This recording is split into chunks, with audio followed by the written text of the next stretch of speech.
اعوذ باللہ من الشیطان الرجیم بسم اللہ الرحمن الرحیم۔ محترم ناظرین السلام علیکم، میرا نام ہے حافظ عبدالرحیم۔ امید کرتا ہوں کہ آپ سب خیریت سے ہوں گے۔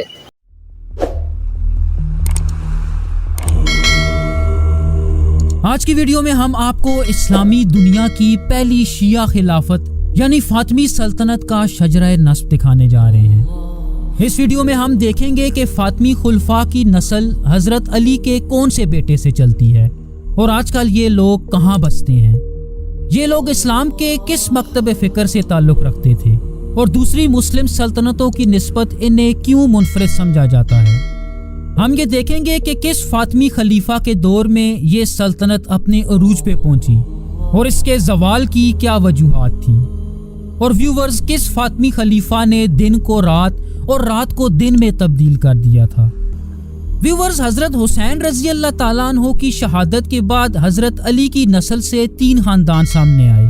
ان میں پہلے 2 خاندان حضرت علی کی پہلی بیوی حضرت فاطمہ رضی اللہ تعالیٰ عنہ کے بیٹوں حضرت حسن اور حضرت حسین رضی اللہ تعالیٰ عنہ سے تھے، جبکہ تیسرا خاندان حضرت علی کی ایک دوسری بیوی حضرت حولہ کے بیٹے حضرت محمد بن حنفیہ سے تھا۔ ان تینوں خاندانوں میں حضرت حسن رضی اللہ تعالیٰ عنہ کی اولاد کے زیادہ تر لوگ افریقہ میں ادریسی سلطنت اور مغرب میں مراکش کے شریفوں کی شکل میں نظر آتے ہیں، اور ان علاقوں میں رہتے ہوئے ان خاندانوں نے عرب اور فارس کے علاقوں میں ہونے والے واقعات میں زیادہ حصہ نہ لیا۔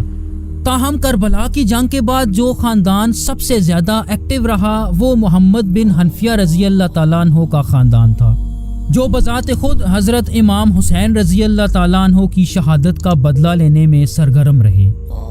حضرت علی رضی اللہ تعالیٰ عنہ کے خاندان کا تیسرا اور سب سے اہم حصہ حضرت امام حسین رضی اللہ تعالیٰ عنہ کی نسل سے تھا، جس میں حضرت حسین رضی اللہ تعالیٰ عنہ کی شہادت کے بعد ان کے بیٹے حضرت زین العابدین کو ان کا جانشین مانا جاتا ہے۔ لیکن ویورز، حضرت زین العابدین رضی اللہ تعالیٰ عنہ کی وفات کے بعد یہ خاندان بھی 2 حصوں میں تقسیم ہو گیا۔ ان کے بیٹے حضرت زید کی نسل سے زیدی خاندان کے لوگ حضرت زید کو 5واں امام مانتے ہیں، جبکہ اہل تشیعوں کی اکثریت امام باقر کو 5واں امام مانتے ہیں۔ امام باقر کی وفات کے بعد حضرت جعفر الصادق 6ٹھے امام بنے۔ ویورز، حضرت جعفر الصادق رضی اللہ تعالیٰ عنہ اس لیے بھی بہت اہمیت کے حامل ہیں کہ یہ اہل تشیعوں کے 2 سب سے بڑے مکتب فکر کی بنیاد تھے۔ وہ کچھ ایسے کہ چونکہ ان کے بڑے بیٹے حضرت اسماعیل اپنے والد سے پہلے ہی وفات پا چکے تھے، لیکن ان کے پیروکاروں کا یہ ماننا تھا کہ وہ زندہ تھے اور انہیں بصرہ شہر میں دیکھا بھی گیا تھا۔ لوگوں کی اس سوچ کا یہ نتیجہ نکلا کہ انہوں نے حضرت اسماعیل کے بیٹے محمد کو 7واں امام تسلیم کر لیا، اور ویورز، یہ اہل تشیعوں کی اسماعیلی شاخ کی بنیاد تھی، جن کو سیونرز یا 7 امامی شاخ بھی کہا جاتا ہے، جن کے مطابق حضرت جعفر کو 6ٹھا اور ان کے پوتے محمد کو 7واں امام مانا جاتا ہے۔ لیکن اس کے برعکس حضرت جعفر الصادق کے چھوٹے بیٹے حضرت موسیٰ الکاظم کو 7واں امام ماننے والوں کو 12ers یا 12 امامی شاخ کہا جاتا ہے، جو کہ 12 اماموں کے پیروکار سمجھے جاتے ہیں۔ ویورز، چونکہ فاطمی خلفاء اہل تشیعوں کی اسماعیلی شاخ سے تھے تو ہم اسی شاخ میں آگے چلتے ہیں۔ اگر ہم اسماعیلیوں کے 8ویں سے 10ویں امام کی بات کریں، یعنی احمد الوفا سے الرادی عبداللہ تک، تو یہ امام عباسی حکمرانوں کے خطرے کی وجہ سے پوشیدہ امام سمجھے جاتے ہیں، اور یہ لوگ کبھی ظاہر نہ ہوئے۔ چنانچہ ہم المہدی باللہ پہ آتے ہیں، جنہیں اسماعیلی فاطمی سلطنت کا بانی اور اسماعیلیوں کا 11واں امام مانا جاتا ہے۔ 10ویں صدی کے آغاز میں المہدی اپنی اسماعیلی ڈاکٹرائن کی تبلیغ کے لیے مڈل ایسٹ سے فرار ہو کے شمالی افریقہ میں الجیریا کے علاقے میں آ گئے۔ اس ڈاکٹرائن کے مطابق خلافت کا حق صرف اور صرف نبی پاک صلی اللہ علیہ وآلہ وسلم کی بیٹی حضرت فاطمہ رضی اللہ تعالیٰ عنہ کی نسل کو ہونا چاہیے۔ اس تبلیغ کے نتیجے میں المہدی الجیریا اور تیونیسیا کے اکثریتی لوگوں کو اسماعیلزم میں لانے میں کامیاب ہو گئے۔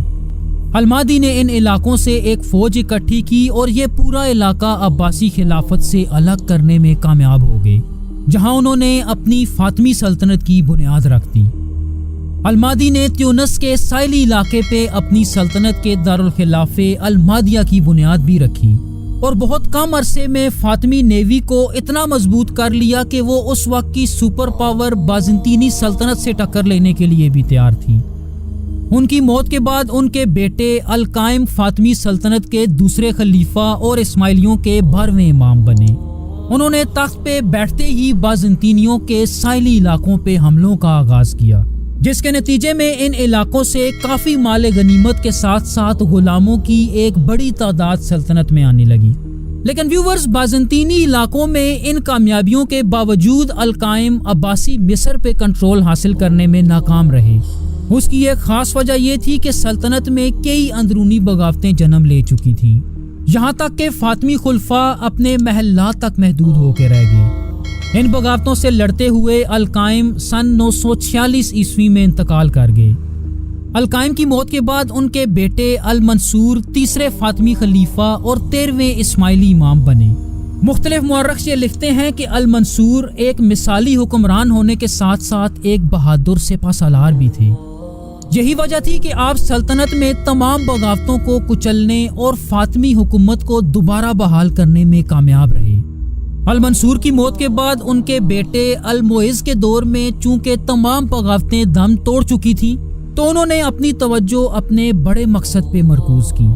آپ اپنے باپ دادا کی طرح مصر کو فتح کرنے کا خواب لے کے تخت پہ بیٹھے تھے، جو کہ اب پورا ہوتا نظر آ رہا تھا، کیونکہ مصر اب عباسیوں کی بجائے کمزور مملوکوں کے زیر کنٹرول جا چکا تھا۔ تو ان کے ایک قابل جنرل جوہر بن عبداللہ کی قیادت میں سن 969 میں بغیر کسی بڑی مزاحمت کے مصر فتح کر لیا گیا، جس کے بعد فاطمی دارالخلافہ مصر میں قاہرہ میں منتقل کر دیا گیا۔ اور ویورز، کہا جاتا ہے کہ اس شہر کی بنیاد رکھنے والے بھی فاطمی ہی تھے۔ المعز کے بعد ان کے بیٹے العزیز 5ویں خلیفہ اور 15ویں اسماعیلی امام بنے۔ ان کے دور میں دمشق فاطمیوں کے کنٹرول میں آ چکا تھا، جس سے فاطمی سلطنت کی سرحدیں اب بازنطینی سرحدوں تک پہنچ چکی تھیں، اور حلب پہ کنٹرول حاصل کرنے کے لیے ان دونوں سلطنتوں میں ایک تنازع شروع ہو گیا۔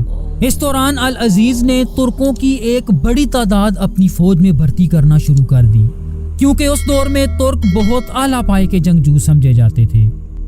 اس کے علاوہ العزیز کے دور میں ہی مکہ اور مدینہ کے عرب سرداروں نے فاطمیوں کی بالادستی کو قبول کر لیا، جس سے یہ دونوں شہر بھی فاطمیوں کے ڈائریکٹ کنٹرول میں آ گئے۔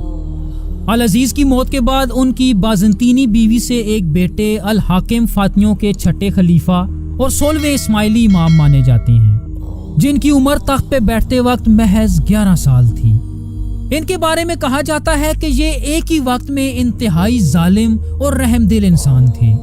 تنقید کرنے والے انہیں پاگل خلیفہ کے نام سے بھی جانتے ہیں، جبکہ بعض مغربی مورخین یورپینز کو پہلی صلیبی جنگ کے لیے اکسانے کا ذمہ دار بھی انہی کو ٹھہراتے ہیں۔ اس کے علاوہ انہیں اپنے استاد برجوان کو قتل کرنے کا ذمہ دار بھی ٹھہرایا جاتا ہے، جن کے بارے میں کہا جاتا ہے کہ وہ خلیفہ کو سرعام بے عزت کیا کرتے تھے۔ ویورز، مورخین کا انہیں پاگل خلیفہ کہنے کی ایک وجہ یہ بھی تھی کہ انہوں نے فاطمی سلطنت میں دن کو رات اور رات کو دن سے بدل دیا تھا۔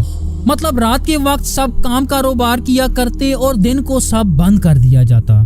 لیکن اپنی زندگی کے آخری ایام میں اس پاگل خلیفہ کو ریاضت و عبادت کا شوق پڑا، اور یہ دارالحکومت قاہرہ کے مضافات میں پہاڑوں میں جانے لگا، جہاں ایک دن جانے کے بعد وہ کبھی واپس نہ آیا۔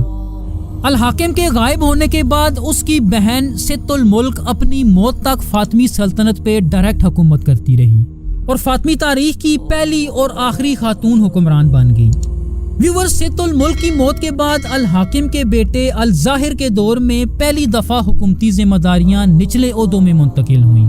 اس کا یہ اقدام مستقبل میں فاطمی خلفاء کے اثر و رسوخ کو ختم کرنے کی طرف پہلا قدم تھا، جس کا مطلب یہ ہے کہ اس دور سے فاطمیوں کا زوال شروع ہو گیا۔